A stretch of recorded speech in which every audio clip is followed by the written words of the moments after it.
Shall we pray?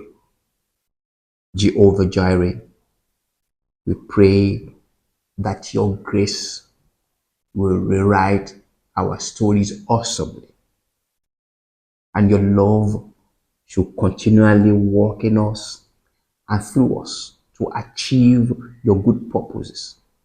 And there shall be a restoration in every areas of our lives. In the name of Jesus, we claim total redemption from the power and works of Satan, from sin and from death. In Christ, we are redeemed and saved.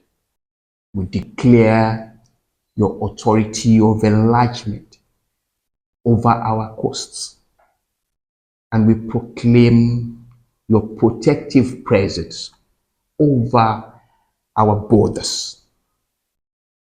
Every great thing you will do in our lives shall be established. All opposition against the process is rebuked and silenced forever. In Jesus' powerful name. Amen.